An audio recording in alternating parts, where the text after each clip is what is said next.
Hello and welcome, fellow ramblers, to today's ramble. I'm Lucas Kitchen. Thanks for joining me. So, what's going on? Well, I've been feeling down for a few days, but I'm feeling good today. My wife got home from her trip and we talked late last night, and I don't know, I just told her how I've been feeling, and that helps. We talked a long time and shared various ideas and thoughts and things that we've been thinking about. So that was nice. That helped. A lot of times, the fix for a brooding mood is fellowship. I don't know. It just seems to happen that way. Hey, let's look at today's, verse of the day. He will feed his flock like a shepherd. He will gather lambs with his arm and carry them in his bosom, and gently lead those who are with young. Isaiah 40:11. It's beautiful. Just kind of like the character of God, right? Just the character of God in that he is after those who are, brokenhearted. He's after the sheep. He's after those who stray. He's after those who need shepherding. It does seem like he resists the proud. Why do I think that? Because he says so. But maybe that's why the metaphor of sheep is used so much. It's like sheep aren't proud. Actually, I don't know if they're proud, but they don't seem proud. Sheep aren't proud. They follow. They're willing to go along. So that's pretty. He will feed his flock like a shepherd. He will gather the lambs with his arm and carry them in his bosom and gently lead those who are with young. He's gentle. He made the universe. He wrote the laws of nuclear fission, but he's also gentle with his lambs. It's pretty amazing. Speaking of nuclear fission and just the universe in general, you probably have heard this before, but I was talking with my wife last night. She thought I should talk about this on the podcast. I was telling her about some of my thoughts about how weird it is that we live in a universe that corresponds to math. But let me zoom out and kind of paint that picture, because I think it's really interesting. So, like when you're young and you're in the lower grades, you learn subjects in isolation, like you learn language arts and you learn math and you learn, social studies and whatever. I don't even know what all the subjects are, but you learn them. But then as you progress in your studies, those subjects converge. Like I remember realizing in chemistry in high school that what we had learned in algebra could actually predict things in chemistry. And in fact, like it was so weird to me that this abstract idea of algebra could then be used to explain chemical bonds. It's like, what is math doing in this science class, And as you raise up and go higher and higher, it's like the subjects converge more and more, to the point where if you had like the most powerful mind in the universe, you could probably even give the mathematical formula for human language or something, I think it all converges. But to some extent we see, although this might be different, but we see like the ability in high computation, like in computing, to vectorize language and then basically do what AIs do. That is what an AI is doing, so to speak, is it's able to emulate through a layered set of, structured, logical, computational processes. It's able to mimic actual human language. And so I think everything in the universe is, as you get deeper into understanding things converge and converge and converge. And if you think of that as in a shape, what shape is that? Well, down at the base, it's very broad, and up at the top, it would be basically an infinitesimal point. It would be what is that, a vertex, I suppose, if you're describing a shape. And what is that? Well, I know that some would call it a triangle, but I would call it an arrow, and I think it's pointing towards something. If all of the subjects in the universe can converge into one sort of theory of everything, I know some atheists think, that there'd be a theory of everything just because, but why? Why would there be a single converging theory of everything in a random built universe? Like if the universe was random, if it was made out of chaos, from chaos it came, therefore to chaos it would go, I don't think you would see this coherency, this converging of subject matter into this vertex type concept that points to something, and it's so odd to me that you can study math theoretically, and you can learn math theoretically, and then this thing that you thought was so isolated and so separate and so different and so abstract then can be used to predict things in the real world. And not only predict, but explain and describe what is happening in the real world. Like let's say you hold two things in your hand. Well, yeah, you have two items, but is the number 2 a real thing? No, it isn't. It's a theoretical concept. The number 2 does not actually exist. It is outside of the universe and only within your thought space, your conceptualizer, it's an idea. It's like what was it that Plato called it? A form, I think? The Platonic form or whatever. That doesn't feel right. It wasn't form. It was his concept of the ideal, concept, or I can't remember what he called that, but anyway, and so you can have this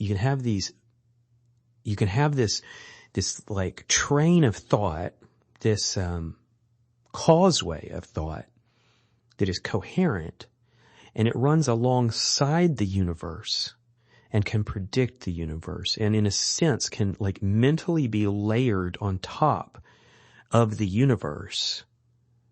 And it lines up perfectly. And that is just insane. That's insane unless it was purpose-built, unless it was designed for that to be the case. It's like the idea that an abstract discipline that happens within your mind can then also cohere with the real world and the real universe is, I can't imagine a different explanation for that if we are from chaos and also therefore to chaos. I mean, do you understand what I'm saying? It's like if we're from chaos, we're going to chaos. But if we experience order in the processes that we live within, then that means we have to have come from order. If you are from order, you go to order. If you're from chaos, you go to chaos, and everything in between would be, of the same essence. And so there you have this very odd coherency between the abstract world of the mind and the real world of physical matter and things. And how weird is it also that the mind is designed to require, for it to be a coherent thought, it's like the mind is designed to reject the incoherent and to accept the coherent. Basically the real possible, the things that could be, maybe they aren't, it's kind of the idea of the abstract. It's like something that could be but isn't. And so the idea that the mind is designed to be that way is also very odd. And that lines up, that can be layered on top of the experience that's happening in the cosmos is very bizarre. I feel like I'm speaking in a way that's hard to really grasp the feel of, because what I care about is the feel. I want you to feel this thing that I feel. So let me do another angle.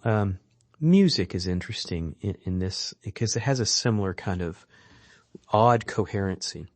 So let's say you take a really great jazz musician, and I pick jazz because it's complex. Jazz is very complex. I don't know if it's the most complex, but it's very complex. Let's say you get like a jazz fusion player. I like the guys. I like the music that Snarky Puppy puts out. Let's say you take that, or I don't know, whoever, but I like them.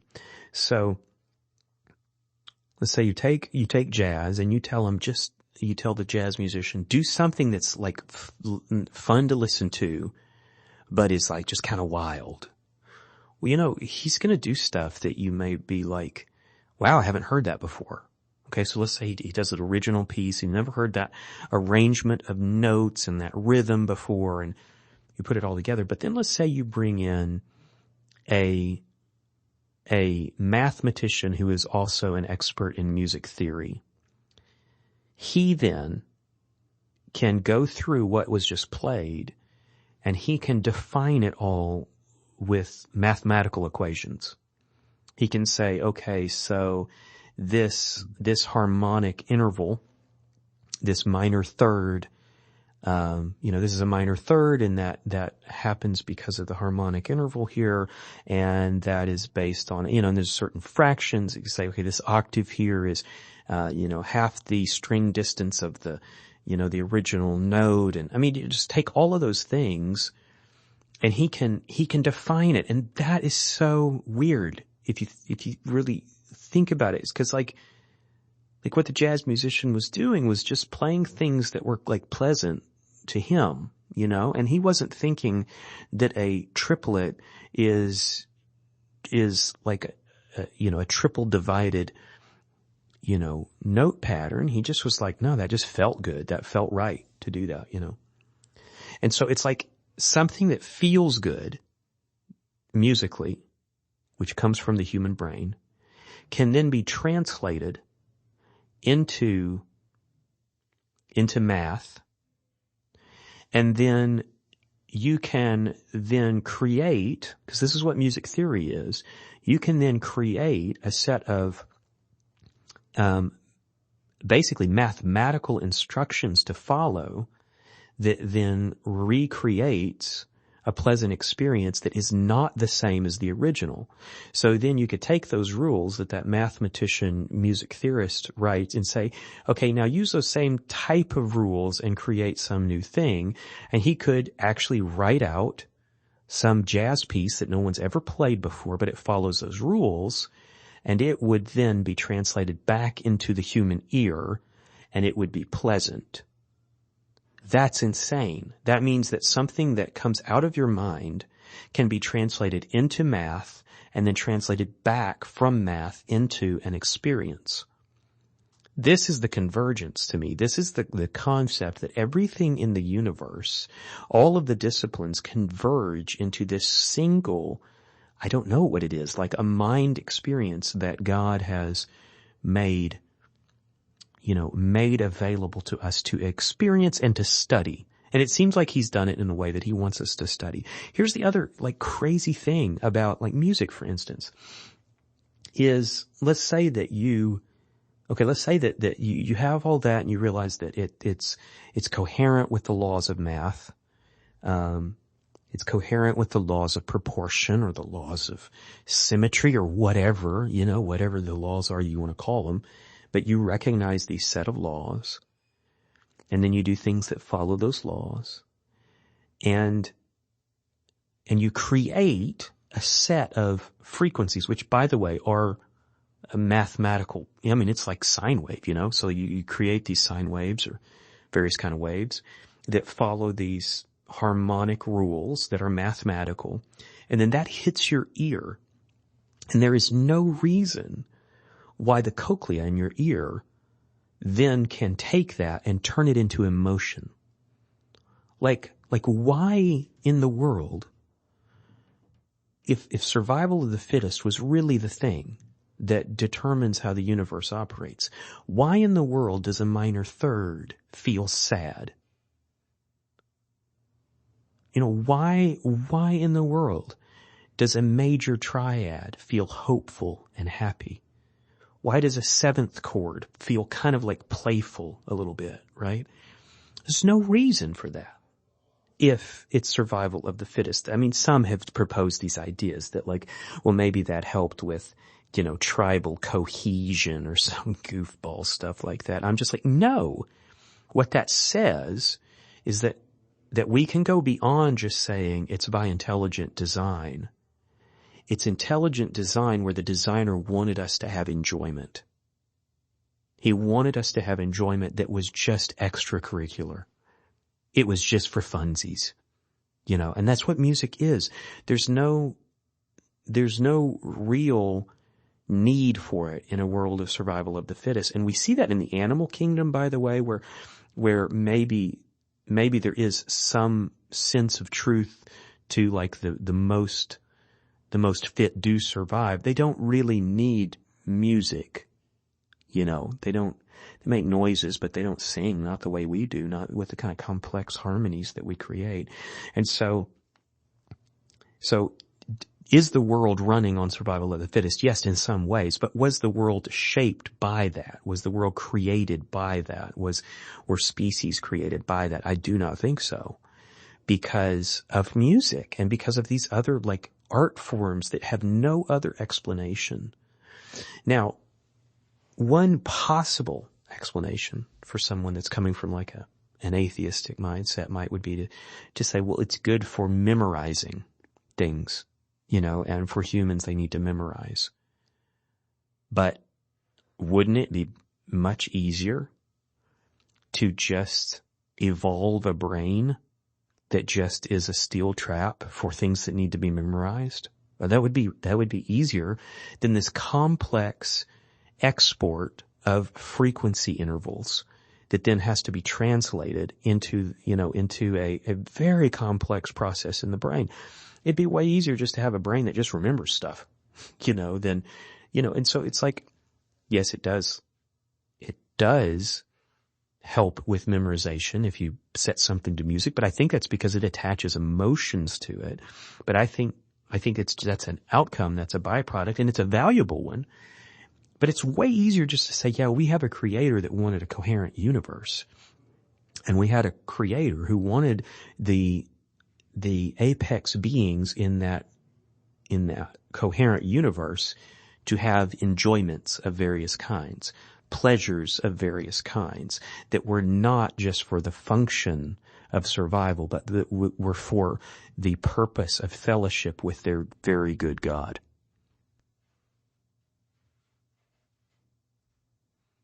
So it's coherent. It lines up with math. It lines up with these other laws that we can both observe. But the crazy thing is the theoretical stuff that we can then extrapolate.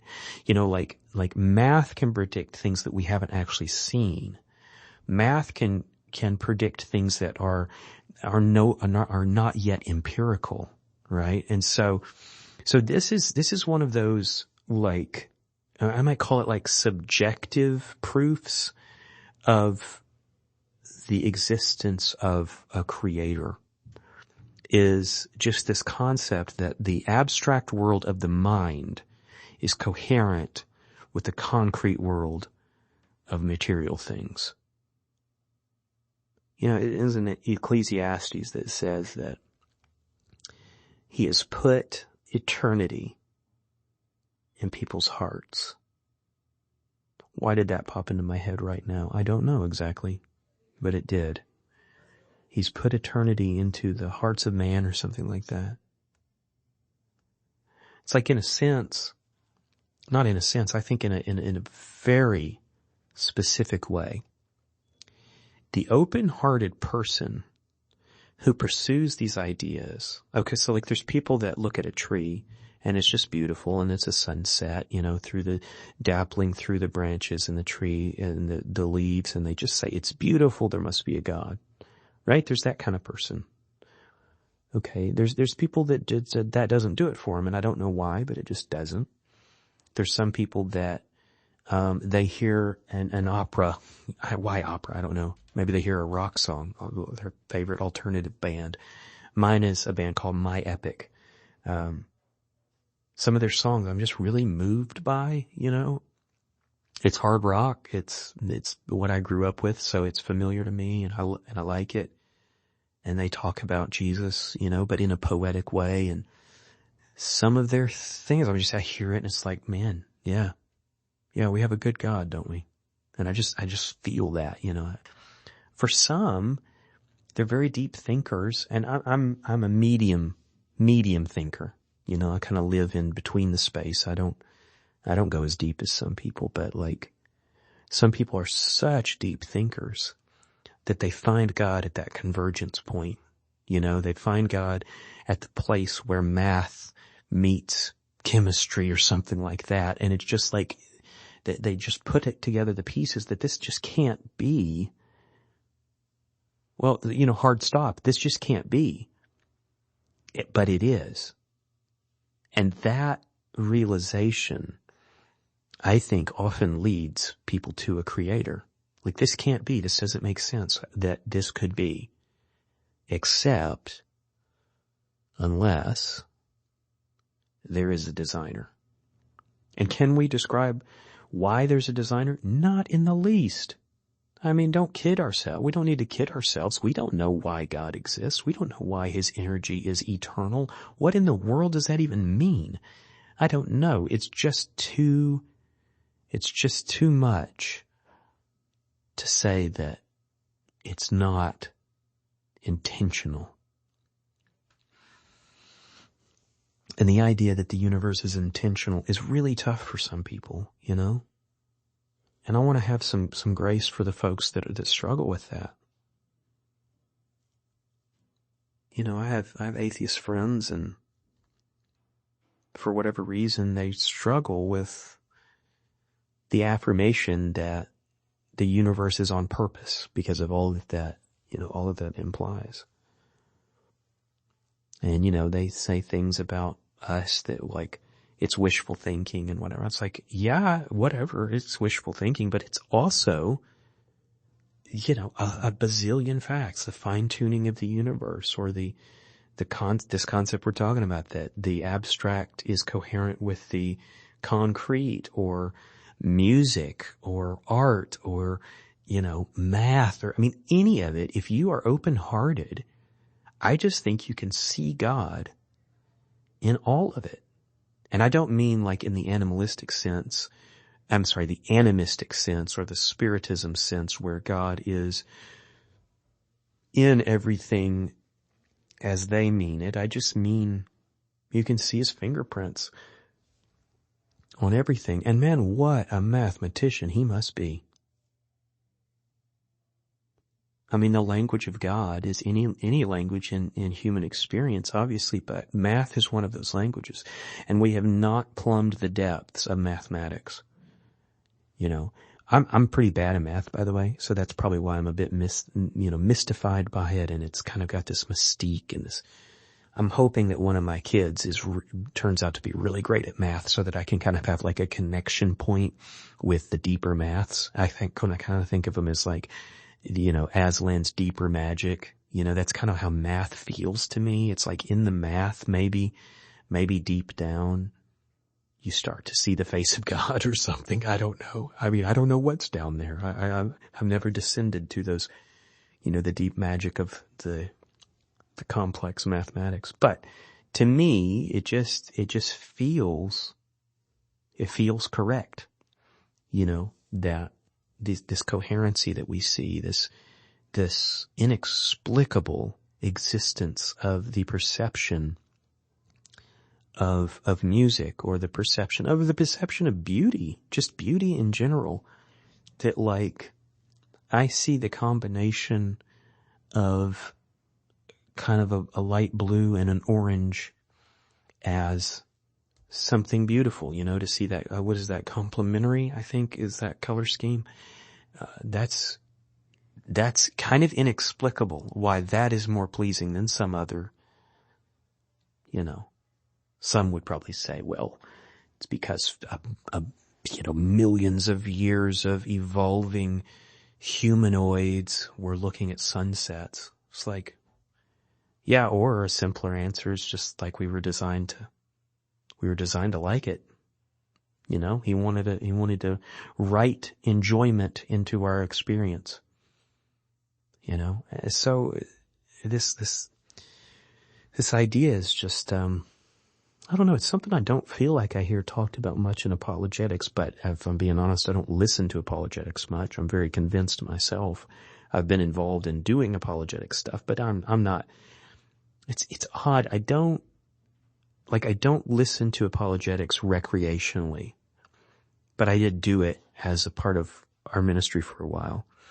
Like Bible teaching, I generally don't listen to Bible teaching recreationally, but I do it kind of on like a daily and weekly basis, Like somebody asked me the other day, who's your favorite Bible teacher? And I just was kind of stumped. I was like, I don't have one, I guess. I don't know. it wasn't like I didn't know what they were asking. I knew what they were asking, but my answer wound up being, I actually don't listen to Bible teaching recreationally. I listen to Bible teaching when it happens, and I'm there, but honestly, a lot of times I'm the one teaching, I guess, and so I don't know.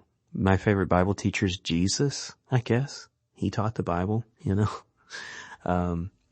So it was a good question. I wondered if maybe should I have a favorite? Maybe I should have a favorite, but I just couldn't answer it. I just kind of was stumped. I'm not stumped much, as far as like I don't know what to say, but I just didn't know what to say because I hadn't really ever thought of it in terms of favorites, I was kind of getting off the point. Actually, I don't know if there's a point. This is a ramble. So, I think there's probably a lot of examples of these kind of like subjective proofs of a designer, of a creator, that take an interpretive, like a mental interpretive process to kind of just consider, I don't know, is it actually proof? Maybe proof isn't the right word. Maybe it's evidence or something, but it's like, it still takes a brain to think about it and say, yeah, I'm convinced that that is evidence, or I'm not convinced that that's evidence, or whatever. But I do think that a person, how they used to say, I don't know if anybody says this anymore, but they used to say all roads lead to Rome. I kind of feel like all open-hearted travelers find their way to their Creator. It's like all roads can lead to God if you're open-hearted about it. And the roads here are just like any subject of study. Let's say you're a paleontologist. Can that lead you to God? Absolutely. If you're open-hearted and you follow your passion and you are, and you are willing to be both convinced but also like wooed by your Creator, He can do that through paleontology, or whatever practice, lawn care or rock and roll or whatever you want, whatever you pursue, whatever your passion is. You can pursue that and you can find the Lord. Now there are some passions that can be twisted into vices, obviously. And what I don't mean is that okay, so let's say that your passion is to be romantic. Well, twisting that into a vice would be to be a pervert, to be perverted, and to go outside of the boundaries that God set up. But if your passion is to be romantic, then get married and be romantic. Be romantic as much as you want. Free green light, free game, whatever. Be romantic within those boundaries. And so what I don't mean is if you take a passion and you turn it into a vice, you actually are turning the opposite direction. So that's not an open-hearted way to pursue your passion toward your Creator. But I think anybody that has a passion or an interest or a hobby or a field of study that is open-hearted and interested in finding the truth about God, I think you can find it in anything. And why is that? Because I think it all converges. I think the deeper you get into lawn care or algebra or chemistry or anything, the more you can be open to that convergence point where things all kind of point toward God. Now, if I'm being honest, I'm not exactly sure how it works with lawn care, but a lawn care person could probably tell me. I've got a buddy that I talk about occasionally who's a farmer. Farming, I mean, I went and visited him and he talked a lot about the Lord and how things that he's doing point him to the Lord on the farm, you know? And that's because he's open-hearted. He's open-minded about what God wants him to see and what he's doing. And it's really beautiful. It converges with the spiritual, you know? So yeah, I mean, anything we pursue, I think we can find the Lord in it. Not anything that we pursue. I would say anything that is godly, you know. If we turn things into vice, obviously we're gonna be going the other direction. And I think maybe, see, this is one of the challenges is like, we have really just a culture war going on, right? I mean, like, ever since evolution became a talking point, of secular education, and when I say secular education, I don't necessarily mean bad education. I just mean of the Western civilization's education system. Ever since evolution, and maybe before that it was other things, but evolution is the one that's fresh to me, kind of like within my lifetime. Ever since that became a strong talking point, there's kind of grown this divide between the, what you might think of as secular science and, you know, faith-based practitioners of science. And they've kind of divided into these groups that are separate. But I'm like, there's no secular science. There's no faith-based science. It's all God's science, you know. But I think what's happened is that there are certain practitioners of science, and I'm using practitioners intentionally because that feels more accurate than scientists. It's practitioners. It's science clergy, you know, those who kind of teach science as a faith rather than a means to, you know, obtaining knowledge. There are those who teach that, kind of as a practice, you know, they practice it sort of as a faith, and they have become kind of the enemy, right? And those I'm pretty conservative, so those in kind of like the conservative circles then sort of target them as the enemy, and it's us versus them. I'm like, dude, that's just such a mess because people in the sciences are so capable of experiencing like those aha moments. I mean, gosh, that's what science does, is you have these aha moments, and if they are not jaded by feeling like they're in a battlefield, I actually think science can lead people right to God's doorstep. I mean, He made the thing, right? I just don't feel like we have to be scared that, you know, I mean, I think there's some deception going on, and I think there's that kind of thing, but I'm just like, it's so sad to me that we've gotten to the point where science is the bad guy, you know? I mean, like, to me, science is not the bad guy. Science is great. And there are lots of Christians, there's lots of, well, people of various faiths that are in the sciences. Now, they may be kind of bowled over and feel like they can't share what they think and feel about their faith, but there are lots of people in the sciences that are strong in the faith, you know. And so, I just don't think of him as the enemy. I think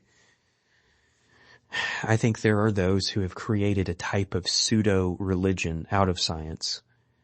But that's not what I'm arguing against. That obviously is kind of a twisted thing, but that's not what I I don't want to pretend like that's the entirety of science. Science includes the things we also agree on too, like we basically agree on the laws of physics, Christian or not, we agree on the laws of physics. It's like that's science as well, and so when we say, I don't want to be involved in science or hear about science, I'm like, I just think we're cutting ourselves off if we're not careful. I don't know what the answer is though, you guys. It just makes me sad. Makes me sad because I love that stuff so much, like I love talking about science. I'm not a good scientist, I'm not a scientist, but I love talking about it. And what excites me the most is the connection points or those convergence points where they touch on the eternal, where they touch on on our Creator. That's the exciting thing to me, and that's part of science too. So some try to use it as a tool to push people away from Christ. Some people try to use it as a tool to push people toward Christ. So I don't know how to help in any of that. It's not really my realm, but it is a place that I do feel like we need God's hand in directing those who are open-hearted to draw others in, how cool would it be? So how cool would it be to regularly pray for a revival within the scientific community? Have you ever prayed for a revival in the scientific community? I haven't. I just never occurred to me. But why not? Right now, the sciences are like the thought leaders. Science is sort of treated as inalienable. What if all the scientists got saved? What would that mean for the, for the credibility of the faith? It's like, I think what would happen is culturally we'd shift to some other thing, we'd create some new magisteria or something that's not the sciences. But like for a time, the kind of influence that could bring if scientists if there began to be revival within the sciences, that's so exciting. That's a cool idea for a story. Maybe I should write that story. Hey, here's another thought, just kind of like on the apologetics thing.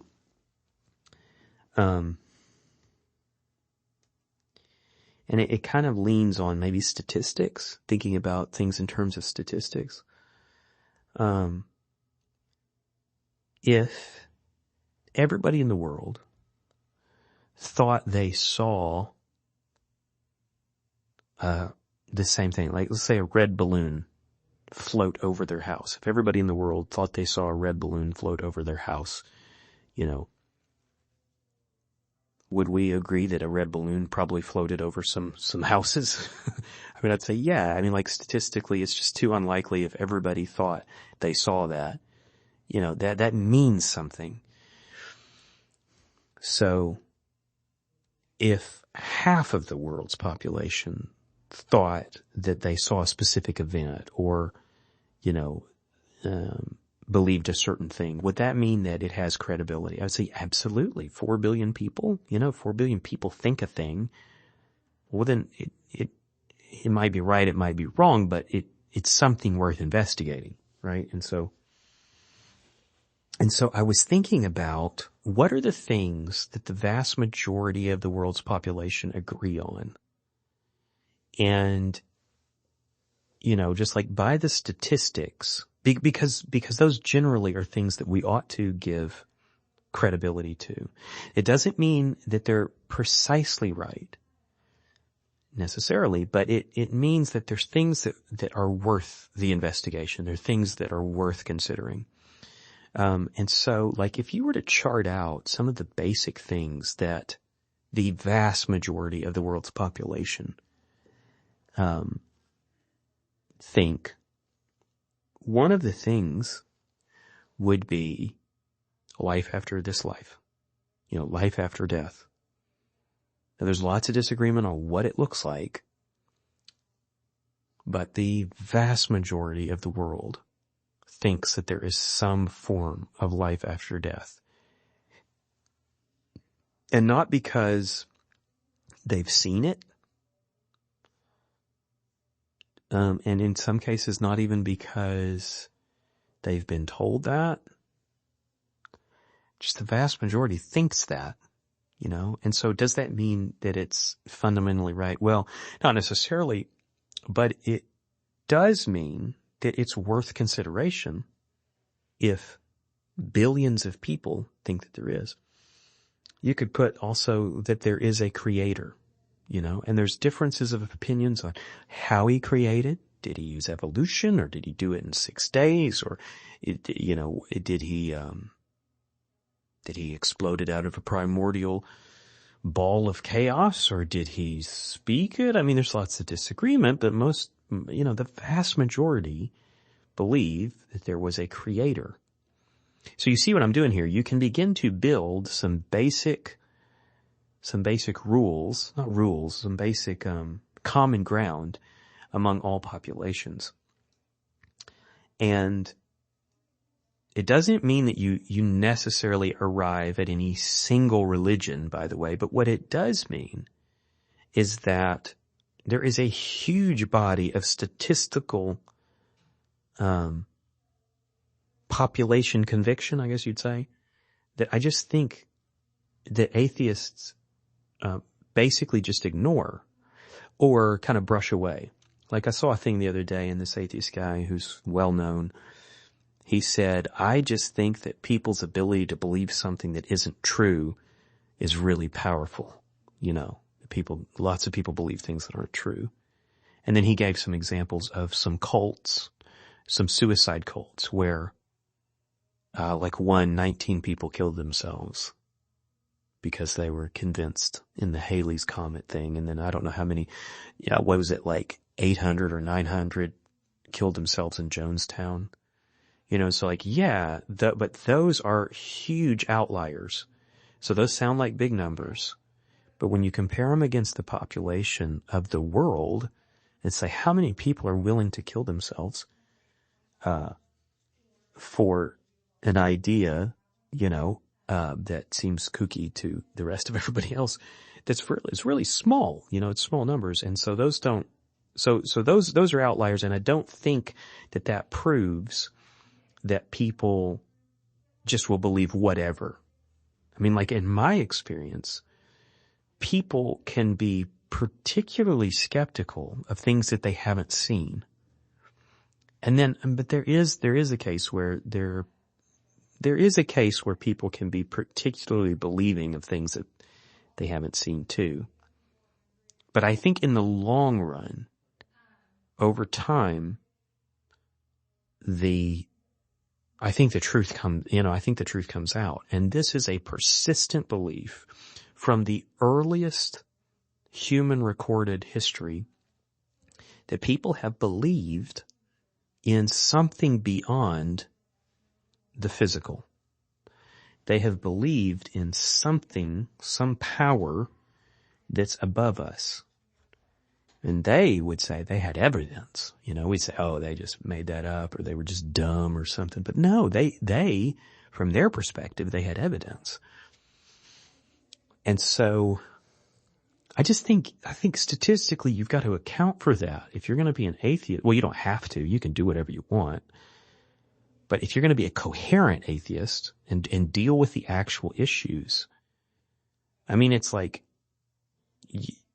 you're just saying, like, the vast majority of people throughout all of history are just like wrong because they're dumber than me, because they're just stupid, or they, it seems, what it seems like is it seems so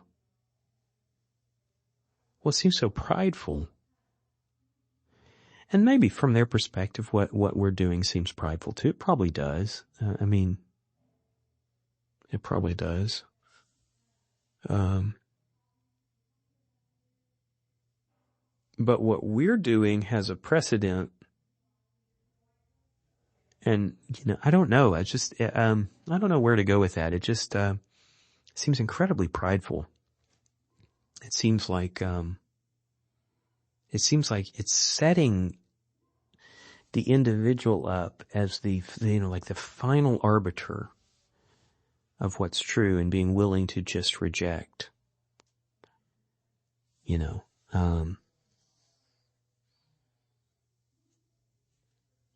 let's just, we have this sense in Western civilization, I think, that we are the pinnacle. We have arrived. We're smarter than any other generation that has lived. And that must mean that we can just discount thousands of years of human experience. But I think that's a misunderstanding of the difference between having technology and actual intelligence. I don't think we're more intelligent. I think we may have more facts that we generally have memorized than people in the ancient world. And I think we have more leisure time, which leads to more educational time than people in the ancient world. But I don't think we're more intelligent. I mean, in fact, if anything, it seems like probably, I don't know this, I'm guessing that our DNA kind of degrades over generation after generation. Maybe it doesn't, but it seems like it would. It seems like if anything, wouldn't we be getting less sharp, as we're creating new technologies and, augmenting our abilities through computation, computers and AI, it kind of gives us the sense that we have arrived at some kind of singularity where we're more intelligent, but I don't think so. I think we're on par with people of all times, and we just have more resources and more opportunities to augment our basic education, augment with education. That being the case, I think if that is true, I think it makes it a lot harder to just discount people's experience for thousands of years, just because someone ran a farm 500 years ago in the middle of, the middle of Europe, it doesn't mean that their experience is just to be discounted. People all through history have thought that they have come from a creator, and they thought that by looking at the basic facts of their experience and their world and their own obvious complexity. It just seems so prideful to just throw all of that away and say, we know way more. Because I don't think being able to get a little deeper in math and being able to describe a little bit more accurately, the spectral analysis of a star. I think we've moved an inch in a vast array of information. I think we could continue to study the universe for, 1,000,000 years and still be learning. So for us to think that we have arrived at something that makes it where we can discount the experiences of people for the last 6,000 years or whatever, it just seems so prideful. It seems so prideful. I think if we can see ourselves as just others in a long line of equals, I think it's a healthier perspective. But hey, you know what? I doubt this is going to sway. I don't know. Maybe it will, but I doubt this is going to sway anybody that's determined to be an atheist and determined to shake their fist at God. I mean, I don't know. These are just my thoughts. It's kind of how it feels to me. So, hey, I've done 49 minutes. That's probably enough. This episode, see, I said it's enough, and now I'm going to say something else. This episode is, a little different than some of the other ones because a lot of times I'm trying to speak in a way that my kids would understand. But I think every once in a while, I may just take off that guardrail and just say, I'm going to ramble in Lucas language, because the language inside my head is a little different than the language that I use to make sure that my kids could understand or whatever, so hopefully that didn't Hopefully that didn't turn you off or make you feel annoyed that I was blabbing in that way. But maybe it connects with somebody. I hope it does. I hope somebody out there listened to this and it was meaningful. So let me just talk directly to you, listener, my fellow rambler. I really hope that what you take from this, if you haven't believed in a creator, I hope that you believe that there's a creator. And if you've kind of run aground on that, I hope that you'll consider it anew. I hope you'll think about it fresh. And there's lots of reasons. There's a lot of intellectual reasons, but I really believe that that trying to debate out the intellectual reasons is a red herring. I don't think that's where you meet. I don't think that's necessarily where you meet your creator. I think it's worth asking, is there a conscience in me that at some point was telling me to stop, turn around, go another direction, don't engage in some type of, whether it be, behavior or lifestyle or whatever. I really think that is the moment if you have a moment, or maybe many moments, where you ignored your conscience and started moving in a different direction, counter to your conscience, that's the moment to investigate. And those are rarely intellectual moments. Those are rarely moments where you just decided it with dignity and intelligence that, look, I'm just going to agree to disagree with the God of the universe. That's not usually how it goes. Usually how it goes, from my experience, is like, I started doing, following this lifestyle that then drew me away from other believers. And I got isolated and I got bitter. And then I started wrestling with the intellectual questions. What that says to me is that the intellectual questions, those intellectual debates, they're not the real problem. The real problem is something actually deeper than that. It's that we all are capable of moving away from our Creator. We all are capable of loving things and pursuing things that are vice rather than virtue. And those twisted things that we pursue, those earthly things that we worship, they can turn us around and have us walk in the other direction. And I know atheists will mock that. I'm thinking atheists will mock this if they hear it. They will mock this. But why do you need to mock something if it isn't true? Why the vitriol? Why would you need to make fun of it if it just isn't true? I mean, why not just be like, yeah, that's just not true, and move on? But we mock the things that touch a nerve, and so I think maybe the thing to end on is that verse in Hebrews. I don't have it memorized. It's the something of sin, the deceptiveness.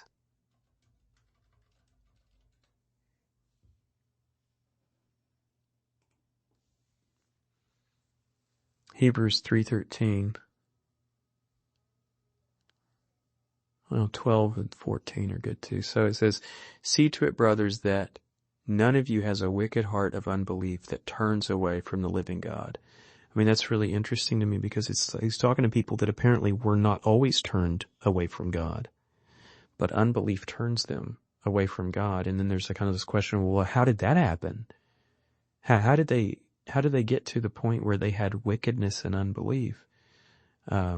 or they had a wicked heart of unbelief. And the next verse says, but exhort one another daily as long as it is called today, so that none of you may be hardened by sin's deceitfulness. And so what I hear in that is, especially for someone who was a Christian turned atheist, I think this is talking about that exact thing, someone who believed in the Lord and then they turned their back on God. And it just says that the reason, it points to the reason is because of the deceptiveness of sin. It doesn't say people turn their back on God, they have unbelief because they have unanswered philosophical questions or unanswered intellectual questions.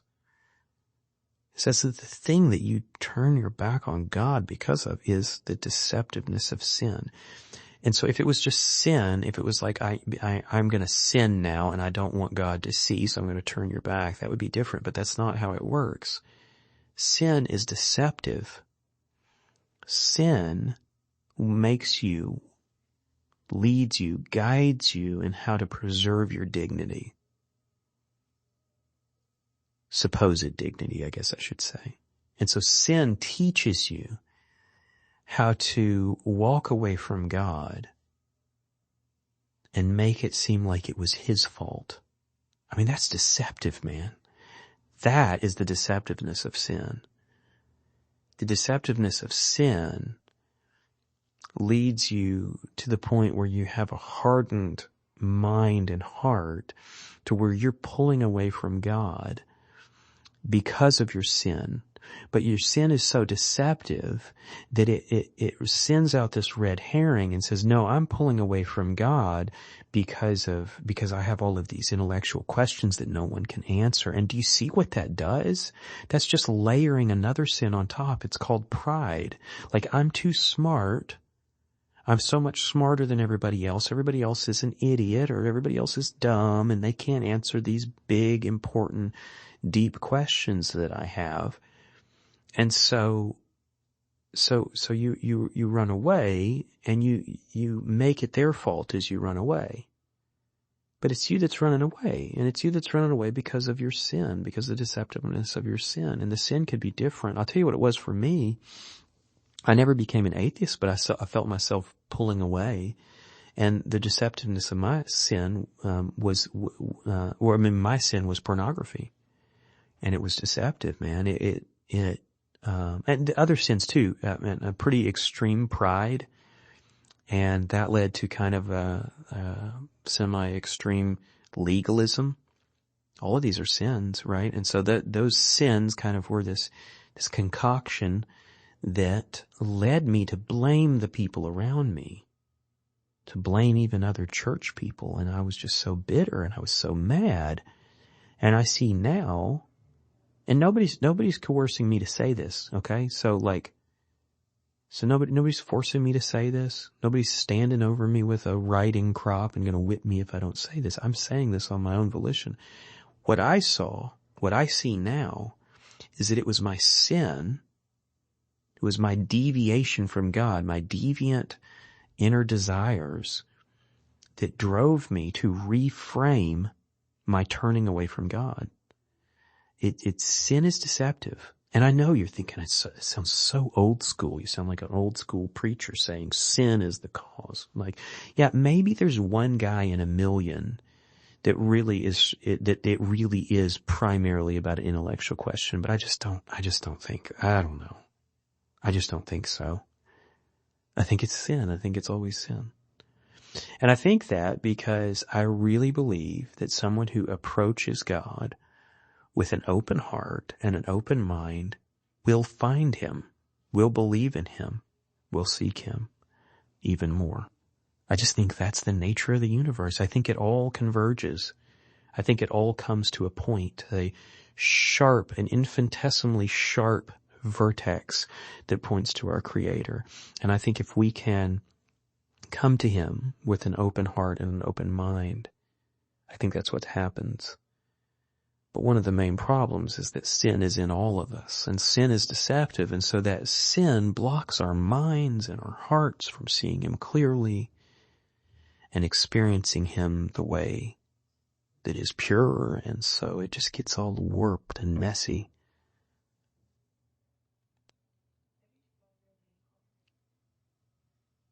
But exhort one another daily, as long as it is called a day, so that none of you may be hardened by sin's deceitfulness.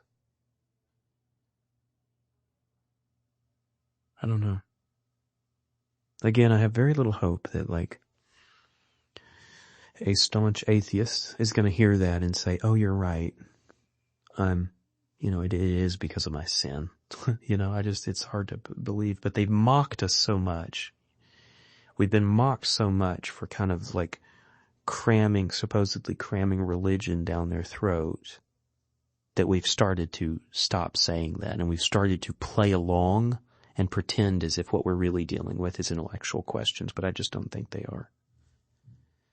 For me, the intellectual questions are a great faith builder once you're in the family. Now, I've engaged in apologetics and done the intellectual question stuff because it's good for traffic. But what I realized as we were doing it is that what I was helping was not actually atheists. We had a branch of our ministry called Questions from Atheists, and I thought, I'm going to help atheists like come out of their atheism, and it'd be a great thing. But really what happened was it was really just, more of a faith builder for Christians who had been kind of bombarded by atheists. And I realized, I think apologetics is actually more about discipleship than it is about converting people. Now, there are definitely people that convert after looking at apologetic stuff. My theory that I'm giving you, I guess I can't really account for that. I don't know. But I think the vast majority of people that consume apologetics are actually Christians. And I think it's actually for the good of their discipleship. And as long as we understand that, that's fine. It's great. It's great stuff. It's really valuable. And I can get way more excited about building people's faith through apologetics within the ranks of the household of the faith than I can about trying to convert people that have abandoned the faith, although I am excited about that too sometimes, but a lot of the times it just feels so fruitless. But that's probably because I haven't been called to it. There's probably people out there that are just fantastic at it.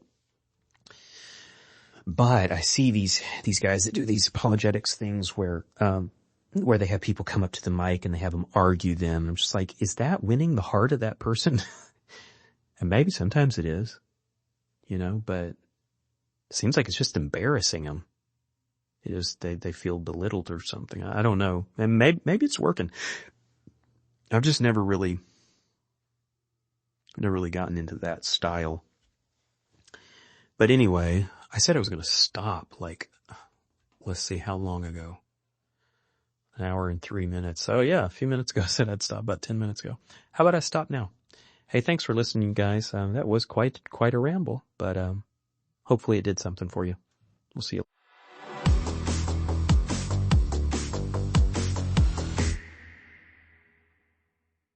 later.